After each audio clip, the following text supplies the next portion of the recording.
વડોદરા શહેરના ward number 7 અને ward number 16માં રાજ્ય સરકારના જનભાગીદારીના કામનું અને સ્વર્ણિમ કામોનું ખાતમુહૂર્ત કરવાનો કાર્યક્રમ રાખવામાં આવ્યો હતો। રાવપુરાના ધારાસભ્ય અને ગુજરાત વિધાનસભાના મુખ્ય દંડક બાળકૃષ્ણ શુક્લના હસ્તે અહીં જે કામો થવાના છે, જે વિકાસના કામો થશે તેનો ખાતમુહૂર્ત કરવામાં આવ્યું।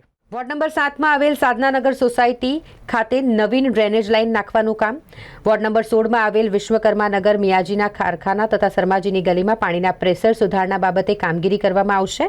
વોર્ડ નંબર 10માં ડીમાર્ટની આગળ આવેલ સાઈનાથ નગરમાં પાણીની નળી નાખવાની કામગીરી થશે અને વોર્ડ નંબર 16માં ગુરુકુળ 4 રસ્તા પાસે પણ કામગીરી કરવામાં આવશે। આવી અનેક કામગીરી જે વોર્ડ નંબર 7 અને વોર્ડ નંબર 16માં કરવામાં આવનાર છે તેનું ખાતમુહૂર્ત કરવામાં આવ્યું।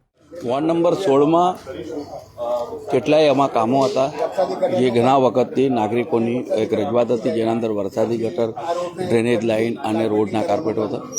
તો એ બધા જ કામો માટે રાજ્ય સરકારની સ્વર્ણિમની ગ્રાન્ટ અને કોર્પોરેશનની ગ્રાન્ટ અને સાથે ધારાસભ્યશ્રીના ગ્રાન્ટમાંથી એકત્ર થઈને કાઉન્સિલરશ્રીઓ અને સંગઠનના મિત્રોએ જે પણ કામો સોંપ્યા હતા એ તમામ કામોનો આજે ખાતમુહૂર્ત થઈ રહ્યો છે। 8 જેટલા કામોનો 1 કરોડ 10 લાખના વધારે કિંમતના લાગતથી આજે કામોની શરૂઆત થઈ રહી છે અને આપણે જેમ કીધું કે નાગરિકો ખુશ છે, કારણ કે એમના જે બેઝિક જે કામો, મૂળભૂત કામો હતા, જે આંતરમાળખાકીય સુવિધાના મૂળભૂત કામો હતા, તેના માટે આ પ્રકારેનું આયોજન કરવામાં આવ્યું છે।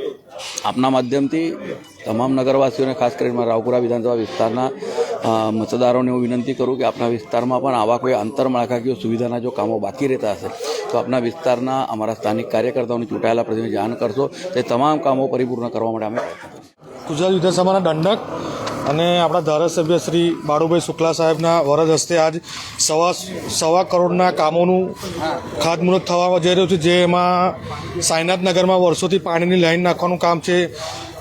સોમા તળાવ જે છે ત્યાં વર્ષોથી ડ્રેનેજ લાઈન નથી, ત્યાંનું કામ છે। આપણે પર્ણકુટીના જે રસ્તાનું કાર્પેટિંગનું કામ છે, વરસાદીનું કામ છે, એ દરેક કામો આજે 7 થી 8 કામો આશરે સવા કરોડના કામોનું આજે બાળુભાઈના હસ્તે ઓપનિંગ થયું છે અને આજે નાગરિકોમાં ખૂબ ખુશીનો માહોલ છે। હું ભાલચંદ્ર પાઠક સામાજિક કાર્યકર્તા છું અને 2006થી આ વિસ્તારમાં એક NGO ચલાવું। એ NGOના મારફતે વિસ્તારની અંદર જે કંઈ મૂળભૂત સુવિધાઓ નહોતી એ સુવિધાઓ માટે પત્ર વ્યવહાર કર્યા, લાગતા વળગતા અધિકારીઓને મળ્યો, વિસ્તારના જે નેતાઓ હતા એમને મળ્યો અને ધીરે ધીરે 2006 પછી આ વિસ્તારનો વિકાસ કરવા માટે અમે લોકોએ સળંગ પત્ર વ્યવહારો પણ કર્યા। ખૂબ સારી વસ્તુ છે। આ રોડ અમારો ખૂબ જૂનો થઈ ગયો છે અને દર વર્ષે ચોમાસા દરમિયાન જે પાણીનો ભરાવો થાય છે એનાથી વિસ્તારના બધા લોકોને ખૂબ ત્રાસ હતો। એના માટે મેં રજૂઆત કરી હતી।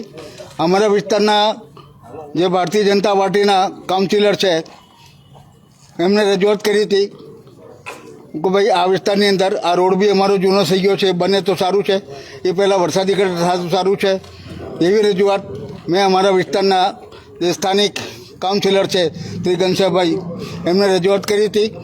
તો એ મેટર એમણે આગળ વધારીને લીધી અને આજે એ કામો મંજૂર થયા છે।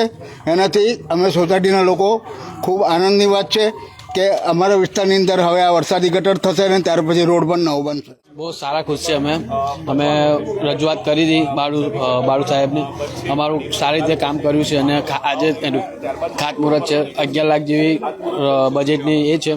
બહુ સારું લાગે છે અમને આ કામ કરવું। જે પૂરની પરિસ્થિતિમાં પાણી ભરાતા હતા, શું કેટલો ફાયદો થશે?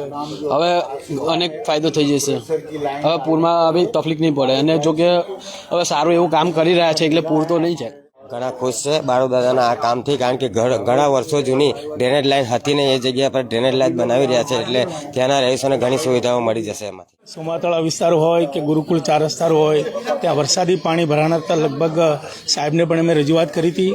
લગભગ આજે વોર્ડ નંબર 16ની અંદર ₹1.25 કરોડ રૂપિયાના કામોનું ખાતમુહૂર્ત આદરણીય બાલુભાઈ શુક્લા સાહેબ દ્વારા કરવામાં આવ્યું છે અને આવનારા દિવસની અંદર પણ લગભગ આજે અમે લગભગ 8 એવા કામો લીધા છે કે જે વરસાદી ગટર છે, રોડ રસ્તા છે એને આવરી લઈ અને આવનારા દિવસની અંદર જે પાણીનો અમારો પ્રશ્ન હતો ગુરુકુળનો એ સોલ્વ થઈ જશે, કારણ કે બંને અમારી વરસાદી ગટર મંજૂર થઈ ગઈ છે.